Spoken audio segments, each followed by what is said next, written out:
ॐ श्रौत्रार्हन्ति जनिरुण्णीर्महर्षिभिरहरतिवन्तोष्टूयमानोऽप्यगुणो विभुर्विजयतेतरान् पूर्वार्धे कथितास्तुल्यपञ्चमाध्यायवृतिनः प्रत्यया अथ कथ्यन्ते तृतीयाध्यायगोचराः। नमः सर्वेभ्यः श्रोतृभ्यः। अस्माभिः गतपाठे यद्यत् पठितं तद् एकवारं स्मरामः। वयं वैयाकरणसिद्धान्तकौमुदी इत्याख्यस्य ग्रन्थस्य तत्र उत्तरकृदन्तप्रकरणं पठन्तः स्मः। प्रकरणस्यास्य अस्माकं क्रमे तत्र षष्ठः पाठः गतपाठः प्रवृत्तः। अस्मिन् षष्ठे पाठे तत्र सर्वादौ वयं सूत्रं पठितवन्तः उदिग्रहः इति। उद् इति उपसर्गे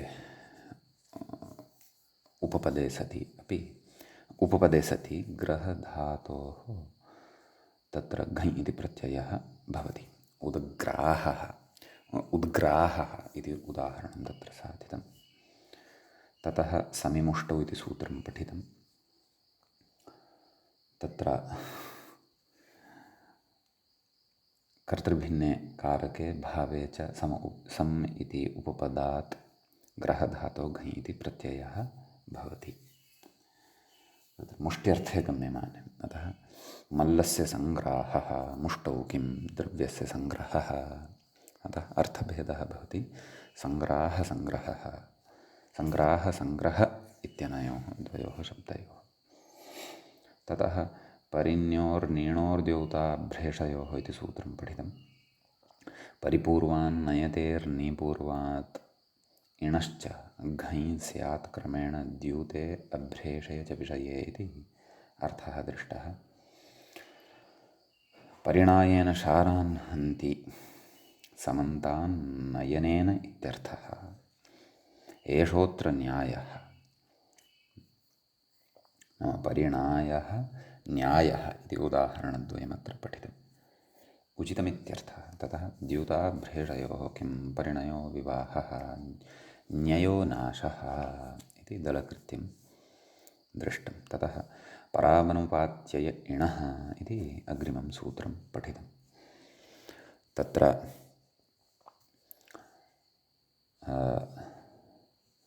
अनुपात्ययः नाम क्रमप्राप्तस्य अनतिपातः अनुपात्ययः इति तत्र उक्तं। ततः तत्र नाम कर्तृभिन्ने कारके भावे वा तत्र परि इति उपसर्गपूर्वकात् उपपदभूतात् इणधातोः घञ् प्रत्ययः भवति इति अर्थः पठितः। पर्यायः इति रूपं साधितं। तव पर्यायः अनुपात्यये किं कालस्य पर्ययः अतिपातः इत्यर्थः इति पठितं। ततः विपयोश्चेतेः पर्याये इति अग्रिमं सूत्रं पठितं। तत्र वि अपि च उप आभ्य इति उपसर्गे उपपदे सति शीङ् धातोः घञ् इति प्रत्ययः भवति। पर्यायार्थे गम्यमाने। तव विषायः तव राजोपशायः। पर्याये किं विषयः संशयः उपशयः समीपशयनम्। उपशयः नाम समीपशयनम् इति प्रत्युदाहरणं पठितम्।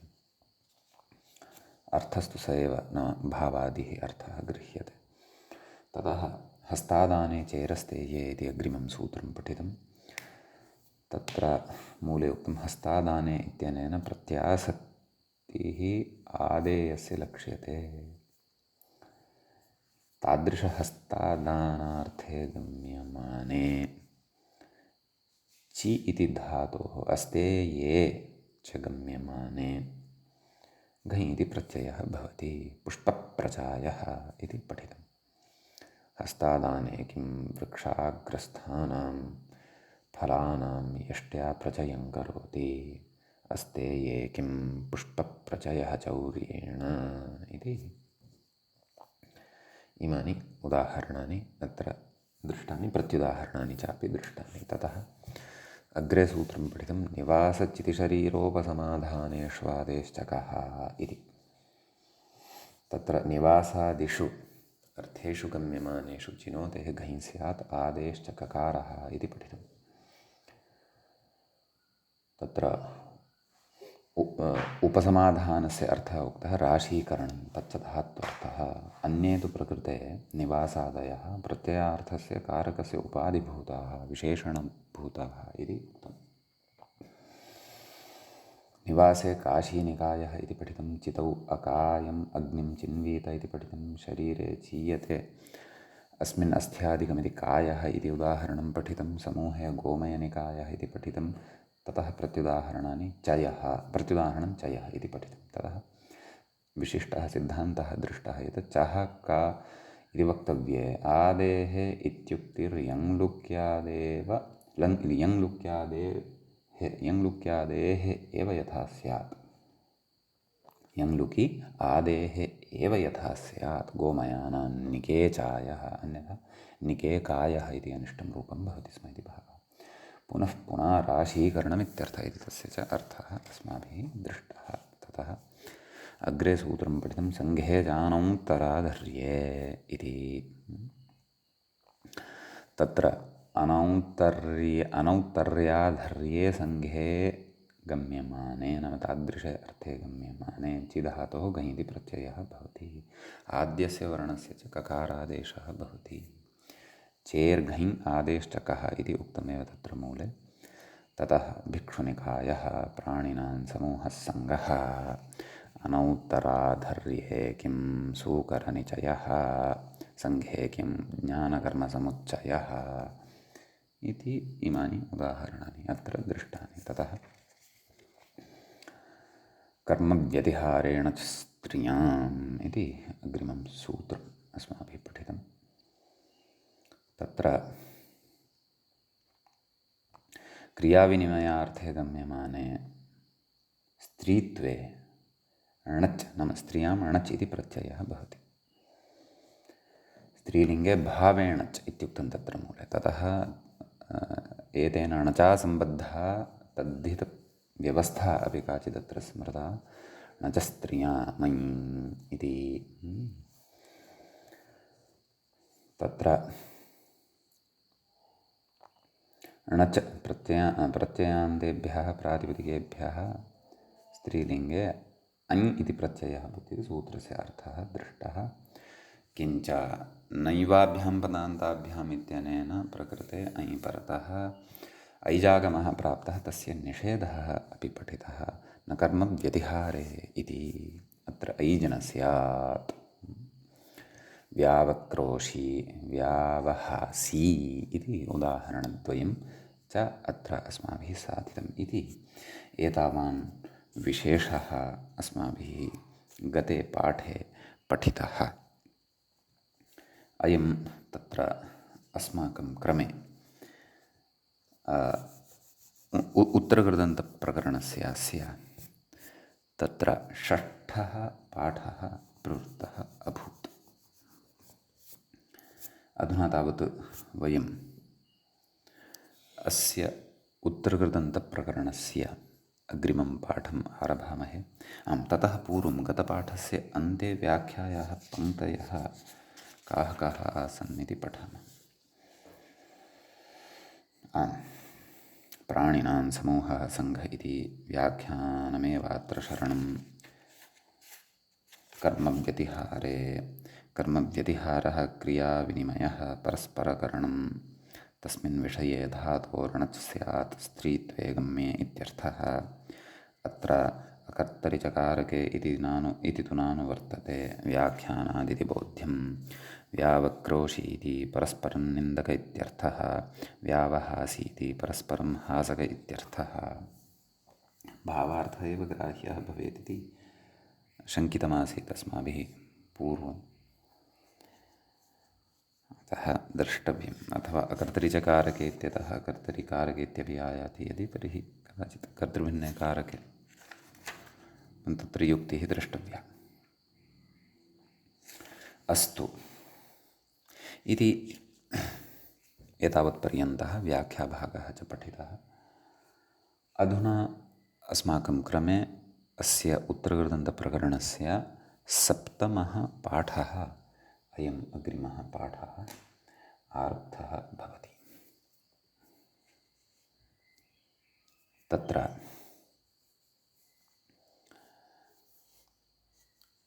अग्रिमसूत्रं प्रति व्याख्याता इङ्गितं करोति। अभिविधौ मूले च पश्यामः यदि, तर्हि तत्र सूत्रं दृश्यते। अभिविधौ भाव इनुण इति। अभिविधौ इति सप्तमी विभक्तेः एकवचनान्तं भवति। द्वितीयं पदमत्र भावे इति भवति। इदमपि सप्तमी विभक्तेः एकवचनान्तमेव भवति। इनुण इति प्रथमान्तं भवति। प्रकृते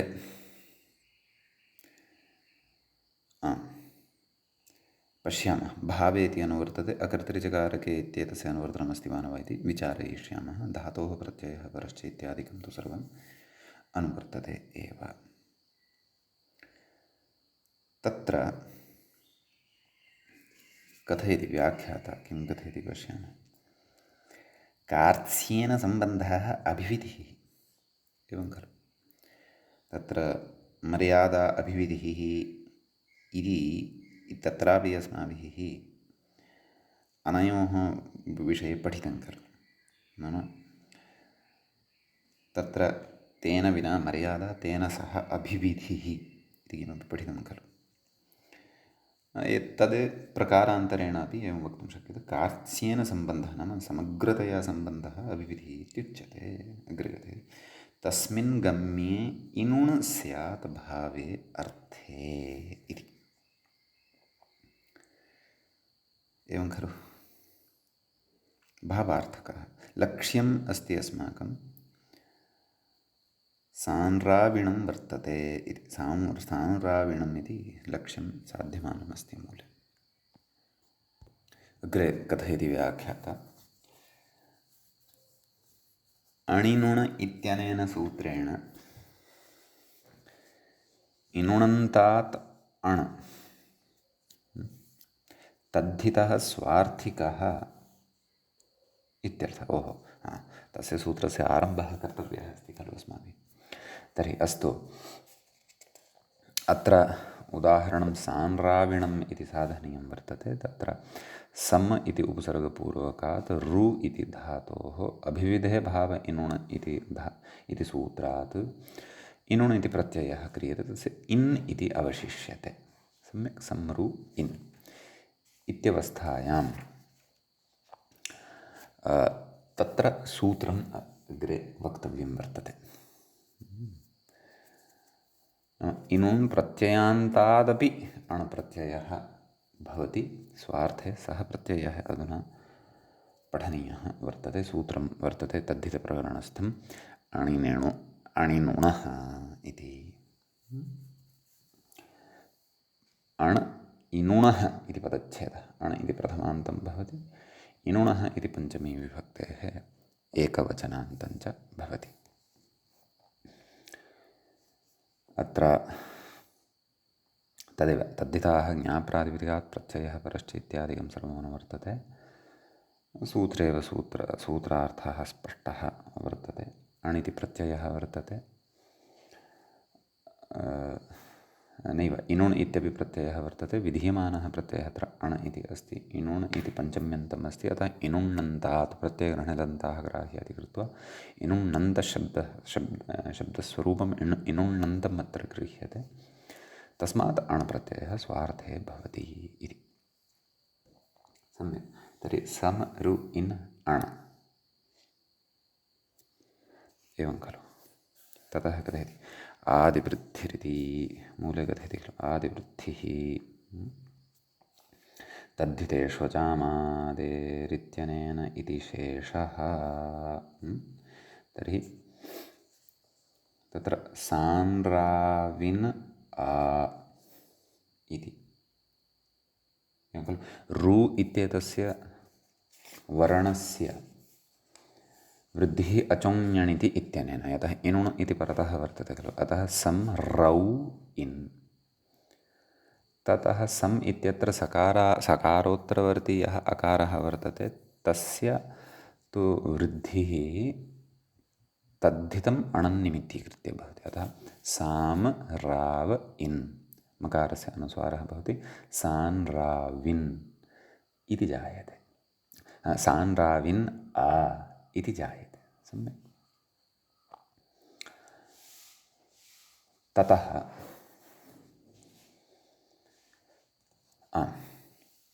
व्याख्याता कथयति सान् राविन् इति स्थिते नस्तद्धिते इति टिलोपमाशङ्क्य प्रकृतिभावं स्मारयति। नाम प्रकृतिभावः पूर्वमेषः पठितः वर्तते मूले।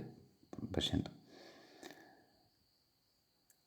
इनण्यनपत्ये अपि च कोष्ठके आदिवृद्धिः इति लिखितं खलु, सा आदिवृद्धिः अणिनुणः इत्यनेन अणविधानानन्तरमेव। अतः एव सः पाठः सर्वत्र नापि दृश्यते इति। यतः इनुणमादाय आदिवृद्धिर्न भवति, तेन तु रु इत्यस्य अचुण्णिति अजन्तस्य अङ्गस्य वृद्धिर्भवति। अतः आदिवृद्ध्यै अण आदौ आनेयः भवति, ततः परं सा आदिवृद्धिर्जायते इति भावः।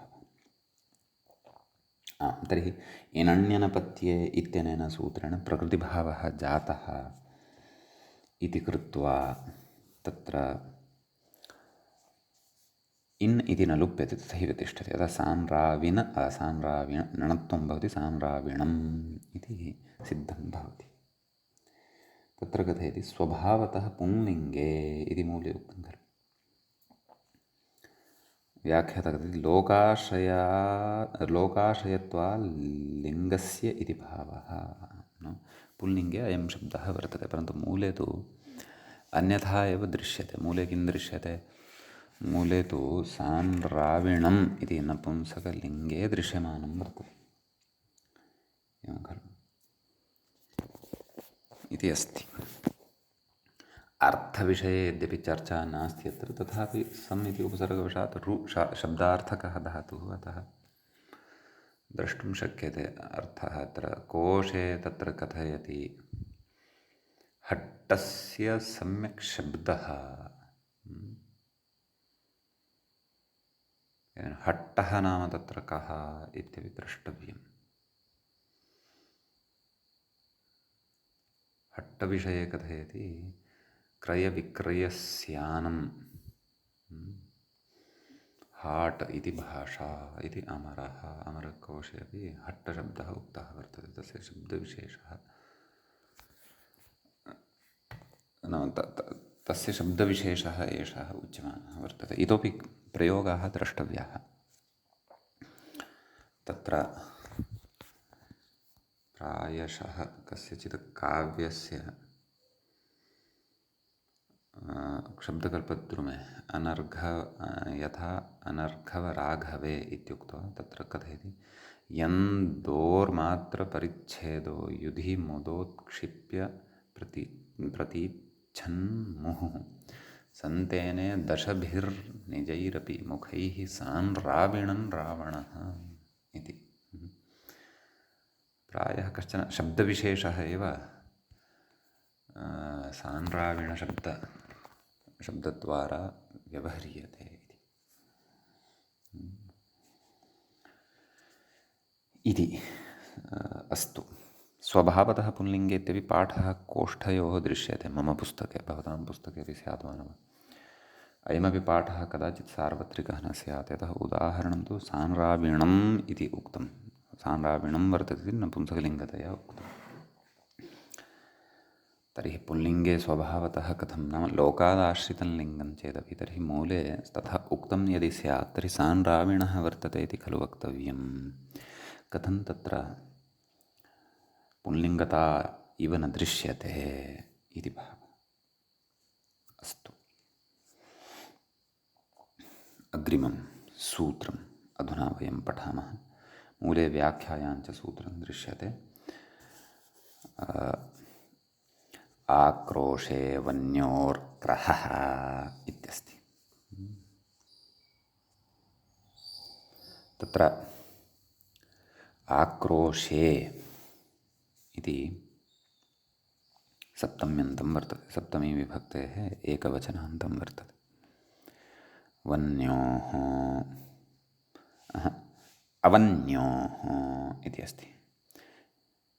इति अपि सप्तमी विभक्तेः द्विवचनान्तं, सप्तम्यामेव द्विवचनान्तं। ग्रहः इति पञ्चम्यन्तं। सम्यक्। अकर्तरिचकारके संज्ञायाम् इत्यतः अकर्तरिचकारके इति भावे इति च अनुवर्तते। पदरुजविषस्पृशो घञ् इत्यतस्मात् घञ् धात्वादयः च अधिकारः, नाम धातोः प्रत्ययः परश्च, एते च अधिकाराः लभ्यन्ते। अवश्च निश्च अवनी तयोः अवन्योः। सम्यक्। अवनि इति एकः भिन्नः शब्दः पृथिव्यर्थे प्रयुज्यते, सः भिन्नः। अस्तु। आम्, व्याख्याता किं कथयति? उपपदयोरिति शेषः, एतयोरिति उपपदयोरिति शेषः, मूले उक्तं खलु। अवनि एतयोः ग्रहेर्घञ् स्यात्। एतयोः उपपदयोः सतोः ग्रहधातोः घञ् इति प्रत्ययः भवति। शापे आक्रोशः नाम शापः, शापार्थे गम्यमाने।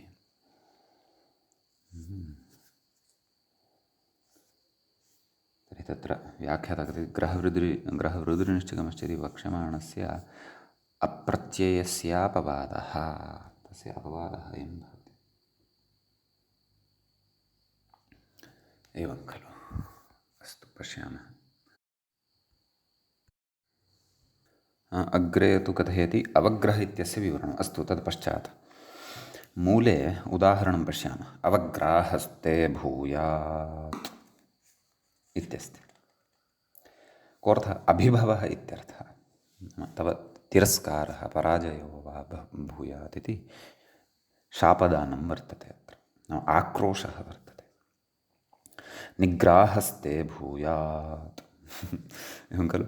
अत्रापि शापदानं वर्तते, नाम तत्र बाध इत्यर्थः इति कथयति, नाम तव बन्धनं स्यात्, तव काचित् बाधा स्यात्, तव त्वं कारागारे स्थापितः स्यात् इत्यादि विवक्षया तद् उच्यते इत्यस्ति। ततः आक्रोशे किम् अवग्रहः पदस्य इत्यस्ति। छेदः पदस्य इत्यर्थः। अत्र आक्रोशः नास्ति। व्याख्याता अवग्रह इत्यस्य विवरणं छेदः पदस्य, कस्यचित् पदस्य छेदः, नाम तत्र सन्धिकार्यमस्ति अथवा दीर्घं पदं किमपि अस्ति, तद्विभज्य कथं वक्तव्यम्।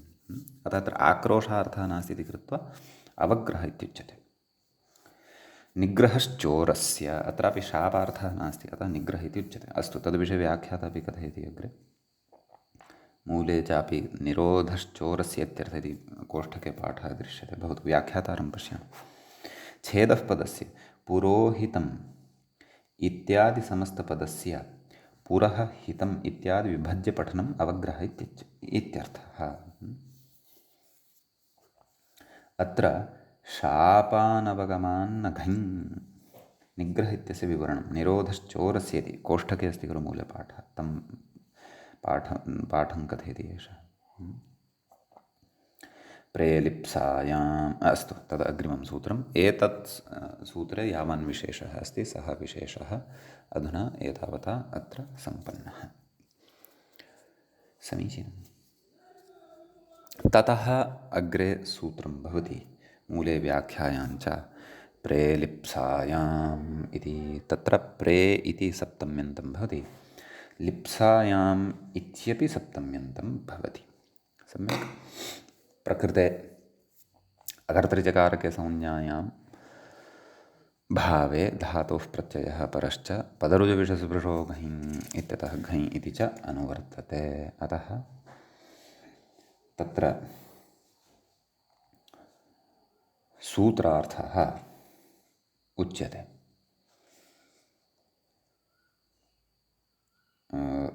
मूले तु सूत्रार्थः नास्ति, व्याख्यात्र उच्यते। प्र इत्युपपदे ग्रहधातोर्घञ् स्यात् लिप्सायाम् इत्यर्थः। सम्यक्। अपि च सर्वत्रापि अत्र उपपदप्रसङ्गे उपपदमतिङ् इति उपपदसमासः अपि सर्वत्र द्रष्टव्यः, सः न विस्मर्तव्यः। अस्तु, ततः अग्रे कथयति ग्रहवृद्रुनिश्चिगमश्च इत्यपोपवादः। नाम तेन अप् प्रत्ययः यः विधीयते तस्यायमपवादो भवति इति भावः। सम्यक्। उदाहरणम् अधुना द्रक्ष्यामः। पात्रग्राहेण चरति भिक्षुः। व्याख्याता कथयति पात्रग्राहेण चरति भिक्षुरिति। पात्रप्रग्राहेण क्षन्तव्य, प्र इत्यपि अपेक्षितः। भिक्षालाभाय इति गम्यते। लिप्सा, लब्धुम् इच्छा, लिप्सा इति वर्तते तत्र। भिक्षा स्यात् इति कृत्वा किमपि लभ्येत, यत् भोक्तुं तु सर्वस्मै अपि अपेक्षितं। भिक्षुर्वा गार्हस्थ्यो वा, भिक्षुर्वा गृहस्थः वा जनः, अस्तु। तर्हि प्रकृते लिप्सार्थे एवं प्रपूर्वात् ग्रहधातोः घञ् अतोपधायः इत्यादिकं सर्वं भवति। अन्यत्र पात्रप्रग्रहः कथयति, अन्यत्र यदि लिप्सायाम् अगम्यमानायाम् इत्यर्थः। अत्र तु लिप्सार्थो नास्ति। एवं किल। ततः अग्रे सूत्रं पठामः। परौ यज्ञे इत्यस्ति। परौ इति सप्तम्यन्तं भवति, यज्ञे इति चापि सप्तम्यन्तं भवति। आक्रोशे वन्योर्ग्रहः इत्यस्मात् ग्रहः इत्यनुवर्तते, यथा गतसूत्रेऽपि तस्यैव अनुवर्तनं। पदरुजविषस्वृशो घञ् इत्यतः घञ् अकर्तृचकारके संज्ञायाम् इति सूत्रं भावे इत्यादिकम् अनुवर्तते। व्याख्याता कथयति परि इत्युपपदे ग्रहधातोर्घञ् स्यात् यज्ञे प्रयुज्यमाने इत्यर्थः। ग्रहवृद्र इत्यपोपवादः। एवं खलु।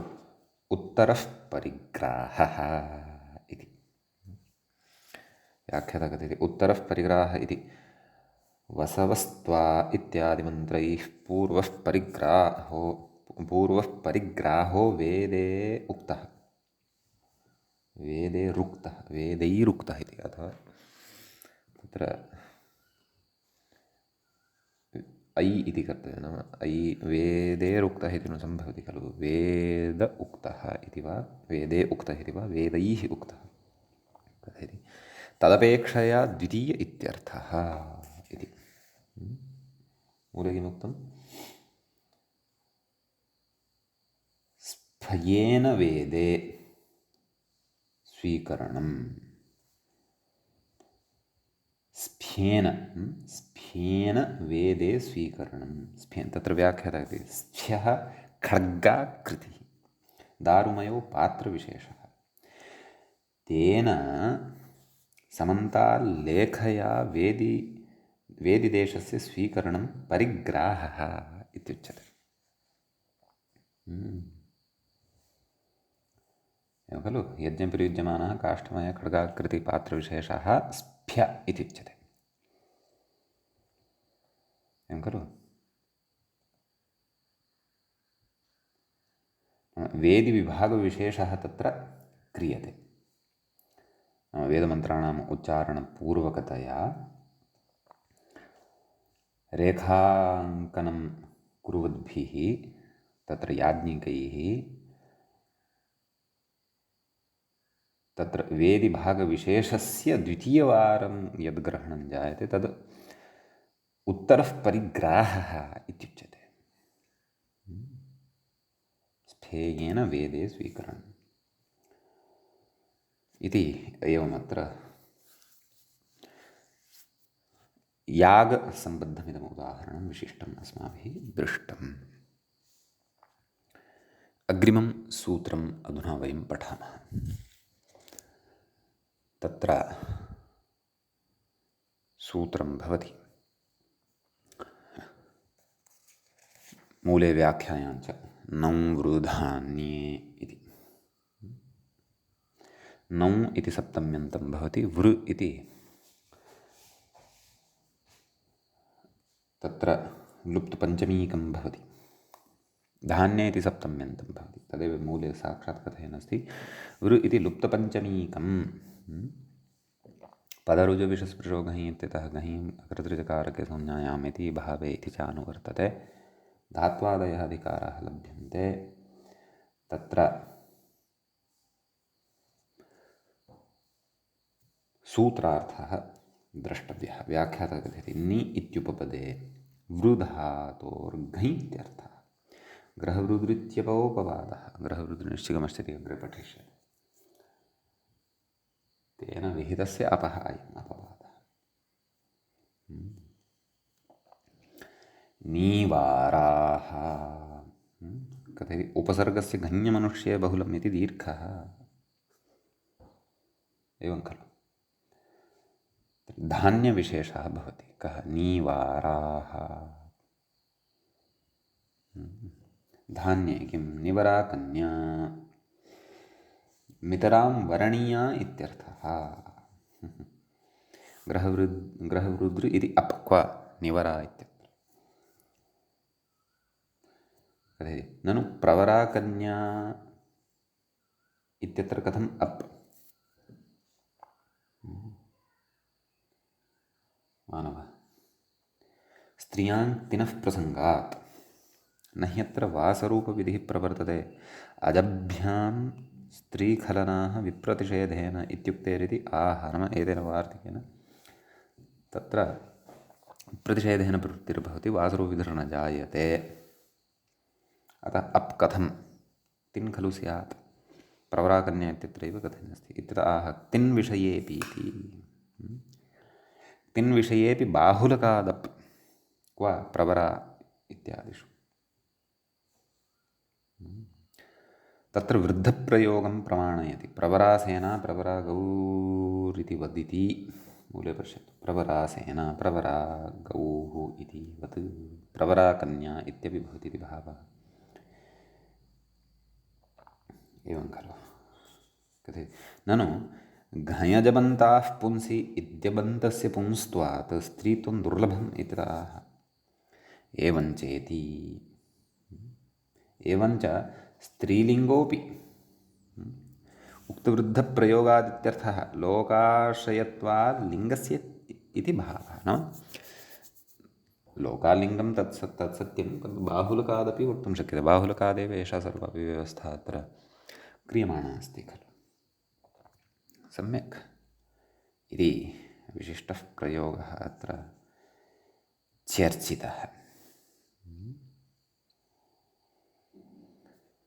इदानीम् अग्रिमं सूत्रं पठामः। व्याख्याता अग्रिमसूत्रं प्रति इङ्गितं करोति। उदिश्रयति। मूले सूत्रं पठामः। उदिश्रयति उदिश्रयति यौति पूद्रुवः इत्यस्ति। तत्र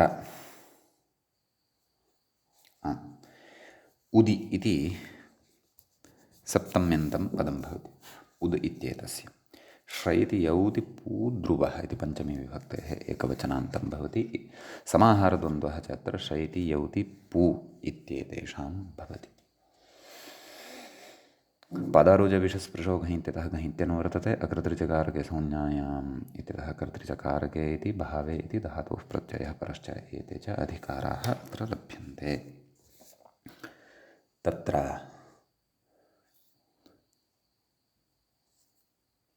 व्याख्याता कथयति उदिशयति उत् इत्युपपदे श्री यु पू द्रु एभ्यः घञित्यर्थः। सम्यक् इत्यस्ति। उदाहरणानि पश्यामः। तत्र उच्छ्रायः। उच्छ्राय नाम औन्नत्यम्। उद् श्री घञ् अचोन्यणिति उद् श्रै अ। एवं खलु। ततः सन्धिकार्यं कृत्वा षष्ठ्योटि इत्यादिकं कृत्वा उच्छ्राय नाम आयादेशोऽपि भवति। उच्छ्राय इति सिद्ध्यति। ततः यौति यु मिश्रणामिश्रणयोः इति धातोः उद् यु घञ् वृद्धिः औ आवादेशः उद् याव विभक्तिकार्ये उद्यावः इति एकत्रीकरणम्। उत्पावः पू उद् उदु उपसर्गपूर्वात् पू इत्यस्मात्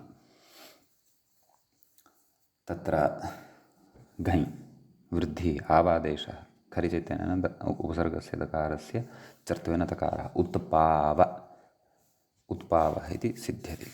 ग्रह वृद्रु श्रैति यौति पूद्रुवः द्रु इति अन्तिमः अस्ति खलु द्रुगत्यर्थकः नाम सूत्रे अन्तिमः धातुः पठितः।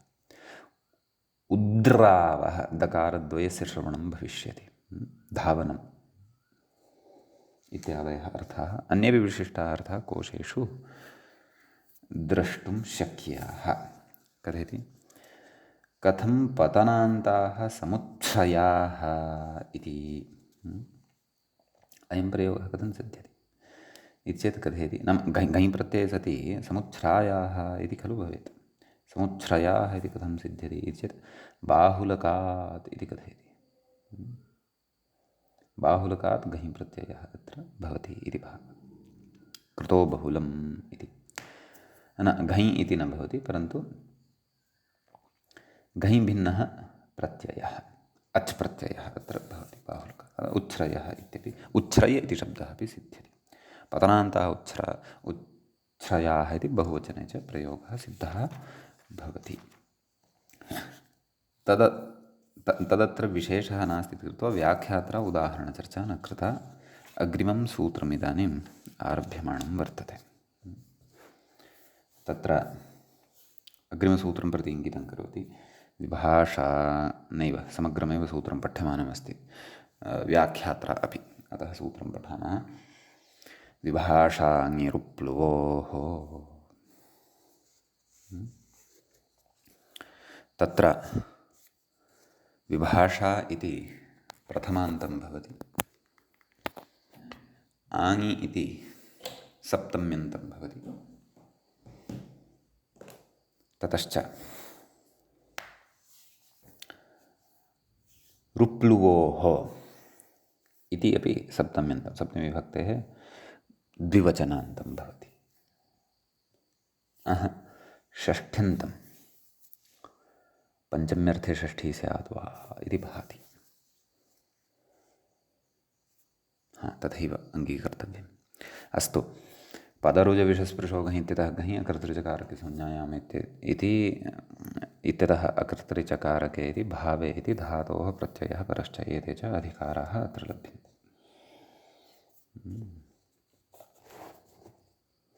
तत्र व्याख्याता अपि कथयन् पञ्चम्यर्थे षष्ठी ततः सूत्रार्थं च कथयति। आङि उपपदे रु प्लु आभ्यां घञ् इत्यर्थः अपोपवादः। अतः आरावः इति परन्तु विकल्पेन भवति। विकल्पेन भवति इति कृत्वा उभय धातुद्वयमपि अजन्तमस्ति इति कृत्वा नैव उकारान्तम् अस्ति इति कृत्वा तत्र पक्षे रुदोरपित्यनेन अप्रत्ययोऽपि भवति इति भावः। आरावः आरवः आप्लावः आप्लवः इति उभयथा अपि प्रयोगः भवति। सम्यक् शब्दः अर्थः धातोः वर्तते तथापि विशिष्टे अर्थे अपि भवितुम् अर्हति प्रयोगः। आरावः इति शब्दः इत्येव अर्थः दृश्यते कोशेषु। आरावं मातृवर्गस्य भृगूणां क्षत्रियैर्बधे महाभारतप्रयोगः दृश्यते। आप्लावः प्रवाहादिकम् आयाति खलु जलप्रक्षेपः जलसेचनं जलमध्ये सम्यगवगाहनं जलप्लावनं जलानां सर्वतः समुच्चलं स्नानम् इत्यपि उच्यते। अर्थाः अपि नूनं ज्ञातव्याः प्रयोगाः अपि द्रष्टव्याः, तेन ते प्रयोगाः चिरं बुद्धौ तिष्ठन्ति। सम्यक्। तत्र व्याख्याता अग्रिमसूत्रं प्रति इङ्गितं करोति। अवेग्रहो वर्ष। मूलसूत्रं पश्यामः। अवेग्रहो वर्षप्रतिबन्धे इति दृश्यते। सम्यक्। अवे इति सप्तम्यन्तं, ग्रहः इति पञ्चम्यन्तं, वर्षप्रतिबन्धे इति सप्तमी विभक्तेः एकवचनान्तं भवति। वर्षस्य प्रतिबन्धः वर्षप्रतिबन्धः, तस्मिन् वर्षप्रतिबन्धे इति भवति। सम्यक्। ततः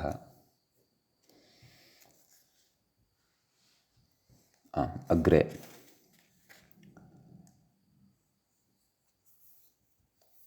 तदेव अत्रापि अनुवृत्तयः ताः एव। विभाषाङ्यरुप्लुभोः इत्यतः विभाषा इत्यपि अनुवर्तते। ततश्च पदरुजविषस्पृशो घञ् इत्यतः घञ् अकर्तृजकारके संज्ञायाम् इत्यतः अकर्तृजकारके भावे इति धातोः इत्यादयः च अधिकाराः। व्याख्याता कथयति। अव इत्युपपदे ग्रहधातोर्घञ् वा स्यात् वर्षप्रतिबन्धे इत्यर्थः। पक्षे ग्रहरुद्रनिश्चितमश्च इति अपु। तदेव मूले साक्षादुक्तं विभाषेति वर्तते। अस्तु, अग्रे कथयति। देवस्य अवग्रहः अवग्राहः। एवं खलु। देवस्य अर्थात् पर्जन्यस्य इत्यर्थः। तत्र कर्तरि षष्ठी तदाह देवकर्तृकमिति मूले उक्तं खलु। देवकर्तृकम् अवर्षणम् इत्यर्थः। एवं खलु। वर्षस्य प्रतिबन्धः इति उच्यते खलु। अतः एतादृशः अर्थः तत्र लभ्यते। तेन वर्षणं स्थापितं वर्तते। ष्ठागतिनिवृत्तौ हेतुमण्यर्थः। वर्षणं स्थापितं वर्तते। देवः नाम मेघः, वायुः, जलम्, एते अपि देववाच्याः भवन्ति। सम्यक्। कथयति अग्रे। अवग्रहः पदस्य नाम अवग्राः इति सिद्धं खलु। दलकृत्यं प्रस्तूयते। वर्षप्रतिबन्धे किं? वर्ष नाम अत्र वर्षशब्दद्वारा संवत्सरार्थः इति न, वर्षद्वारा वर्षणम् इत्यर्थः ग्राह्यः। वर्षप्रतिबन्धे किम्? अवग्रहः पदस्य कथयति। समस्तस्य व्याख्याता कथयति। समस्तस्य पदद्वयस्य विच्छिद्य पाठ इत्यर्थः। अत्र तु तदेव ग्रहरुद्रनिश्चितमश्च इत्यनेन अवेव। सम्यक्। न तु घञ् विकल्पेन इति भावः। इति एतावान् विशेषः अस्मिन् सूत्रे भवति। अग्रिमं सूत्रं पठामः। अग्रे सूत्रं भवति मूले व्याख्यायाञ्च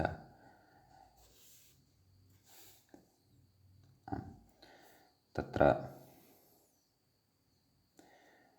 प्रेवणिजाम् इति इत्यस्ति। प्रे इति तत्र सप्तम्यन्तं भवति। सप्तमी विभक्तेः एकवचनान्तं भवति। वणिजाम् इति षष्ठी विभक्तेः बहुवचनान्तं भवति। तत्र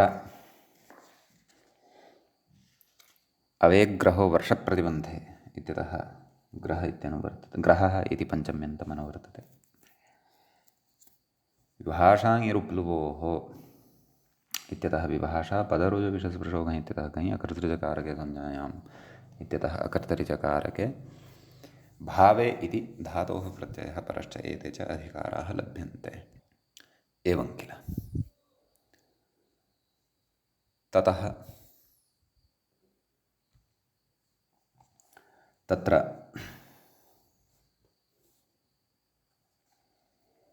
सूत्रार्थः द्रष्टव्यः। व्याख्याता कथयति गृहवृगृ इत्यपोपवादः। अस्तु, मूले सूत्रार्थः उक्तः वर्तते। प्रे नाम प्रे उपपदे ग्रहेः घञ् वा वणिजान् सम्बन्धी चेत् प्रत्ययार्थः नाम प्रत्ययस्य अर्थः वणिक् सम्बद्धः वर्तते यदि। एवं खलु, वैश्यः वणिक्। तुलासूत्रमिति यावत् इति। एवं खलु, तुला भवति खलु, येन तोलनं क्रियते, तत् सूत्रविशेषः अत्र उच्यते। तच्च वणिक्सम्बद्धः एव वर्तते। यतः तुला कार्यं वणिजां भवति, तुलासम्बद्धं कार्यं। व्याख्यानादिति भावः। तुला धटा, धटा वा घटा वा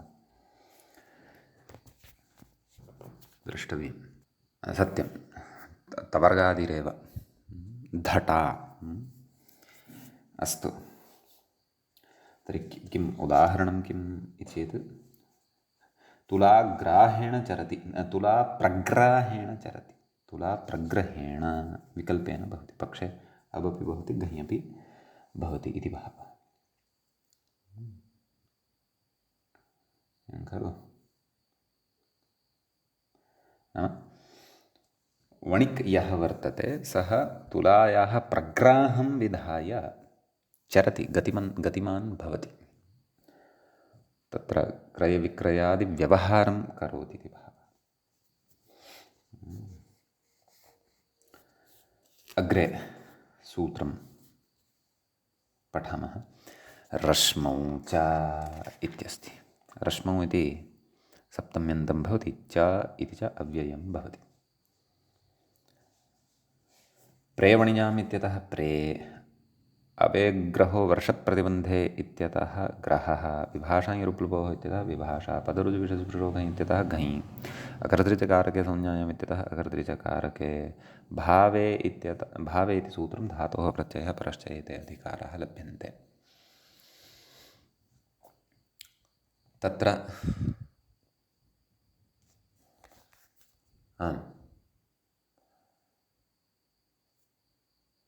अग्रे सूत्रार्थं पश्यामः। व्याख्याता कथयति प्रे उपपदे ग्रहधातोर्घञ् रश्मावपि वाच्य इत्यर्थः। चशब्दः उक्तसमुच्चये, उक्तः यः विषयः तस्यापि समुच्चयार्थः भवतु, तदर्थं चशब्दः प्रकृते वर्तते इति भावः। न वा, विकल्पेन भवति इति भावः, रश्म्यर्थे गम्यमाने। नियन्त्रणाय मुखे, अश्वादीनां मुखे रज्जुविशेषः योज्यते खलु, सः रश्मिः भवति, अथवा सा रज्जुः रश्मिः इति भवति। सूर्यस्य किरणार्थे अपि प्रयुज्यते प्रायः। अस्तु, परन्तु प्रकृते तु नियन्त्रकविशेषार्थे एव गृह्यमाणः रश्मिशब्दः इति भाति। यतः उदाहरणं दृष्ट्वा तथा भाति। प्रग्रहः, प्रग्राहः, सम्यक्। अतः एवं रूपम् अत्र भवति। रूपे भेदः नास्ति, रूपं यथा पूर्वमस्ति तदेव तथैव, परन्तु अर्थभेदः जायते। सम्यक्। अग्रिमं सूत्रं पश्यामः। मूले व्याख्यायां च सूत्रं दृश्यते। तत्र वृणोतेराच्छादने इत्यस्ति। तत्र वृणोतेः इति पञ्चम्यन्तं भवति, पञ्चमी विभक्तेः एकवचनान्तं भवति। आच्छादने इति सप्तम्यन्तं भवति। प्रेवणिजाम् इत्यतः प्रे, विभाषायुरुप्लुभोः इत्यतः विभाषा, पदरुजुविषयस्पृशो घञ् इत्यतः घञ्, अकर्तृचकारके संज्ञायाम् इत्यतः अकर्तृचकारके भावे इति सूत्रं धातोः प्रत्ययः परश्च एते च अधिकाराः लभ्यन्ते। सूत्रार्थः व्याख्यात्र उच्यमानः वर्तते। मूले च अपि कथयति विभाषा प्र इत्येव, नाम विभाषा प्रे इत्येव अस्तु। व्याख्याता प्रे उपपदे वृधातोः घञ् वा स्यात् आच्छादने इत्यर्थः। पक्षे ग्रहवृद्रि ग्रहवृद्रिनिश्चिकमस्ति इत्यनेन अपि भवति इति भावः। तर्हि प्रवृ घञ् आदिवृद्धिः भवति। अचः पक्षे तु न, अपः पक्षे तु न भवति। अतः प्रावारः प्रवरः अपः पक्षे गुणः भवति। आदिवृद्धिः इति न, घञपक्षे आदिवृद्धिः इति न, अचुण्यणिति वृद्धिः, तावदेव अजन्तस्य वृद्धिः। प्रावारः प्रवरः व्याख्याता कथयति पट इत्यर्थः उपसर्गस्य घञ्यमनुष्य बहुलमिति दीर्घः, बहुलञ्च दीर्घः भवति। अतः प्रावारः इत्यपि भवति, प्रवरः इति अपि भवति। नाम प्रवर इत्यत्र तु तदेव बहुलग्रहणसामर्थ्यादेव उपसर्गस्य घञ्यमनुष्य बहुलमित्यनेन दीर्घः न भवति इति भावः। सम्यक् अग्रिमं सूत्रं पठामः। तत्र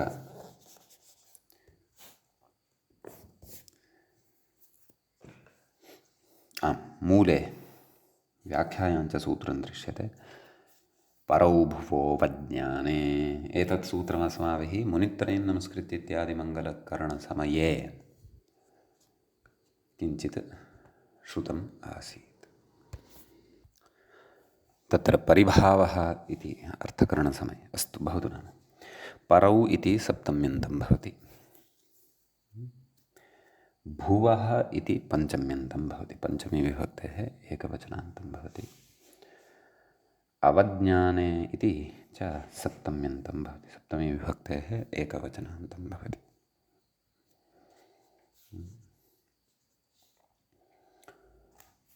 प्रकृते विभाषा इरुप्लुवोः इत्यतः विभाषा पदरुचविषसपुरुषो घञ् इत्यतः घञ् अकर्तृचकारके संज्ञायाम् इत्यतः अकर्तृचकारके भावे इति च अनुवर्तते। धातोः प्रत्ययः परश्च इति च अनुवर्तते। सूत्रार्थं पश्यामः किं कथयति व्याख्याता। परि इत्युपपदे अवहेलनवृत्तेः भूधातोः घञ् स्यादित्यर्थः। अवज्ञानम् अवहेलनम् इति भावः, तिरस्कारः। एवं खलु। मूले कथयति, मूले तु प्रयोगद्वयं कथयति तावदेव। एवं खलु।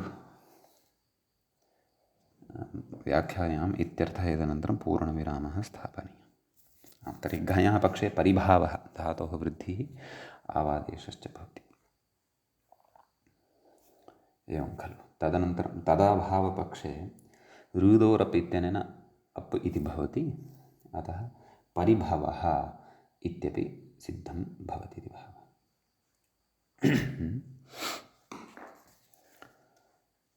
अवज्ञाने किं सर्वतो भवनं परिभवः, तत्र अवेव भवति तावदेव। सम्यक्। इति अयं कश्चन विशेषः प्रकृते वर्तते। इदानीम् अग्रिमं सूत्रं पश्यामः। एरचु इति। तत्र एः इति पञ्चम्यन्तम्, अच् इति प्रथमान्तं च भवति। एवं खलु।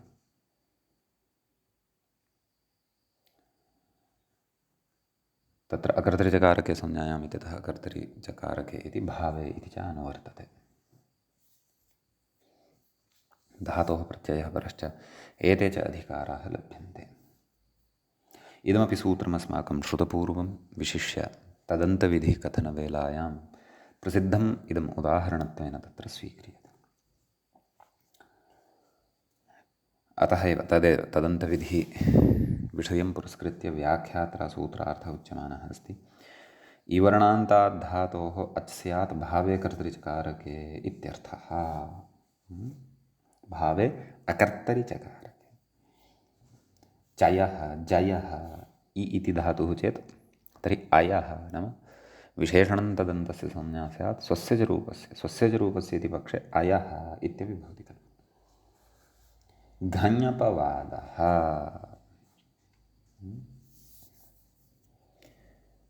भावे घञ्यः प्राप्तः भवति तस्यायमपवादः भवति इति भावः। एवं खलु अजन्तः धातुः अपेक्षितः। परन्तु पूर्वं केश्चित्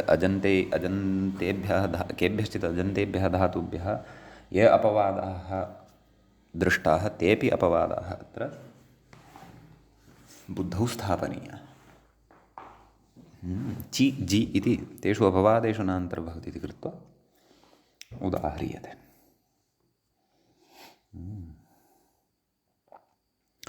इत्यस्ति।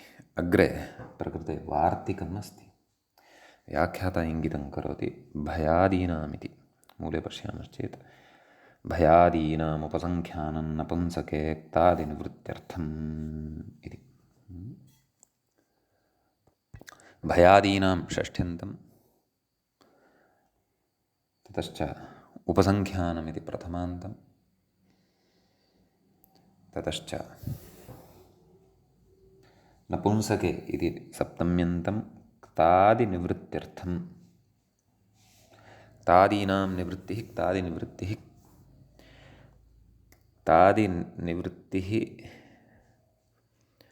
क्तादिनिवृत्त्यै इदं क्तादिनिवृत्त्यर्थं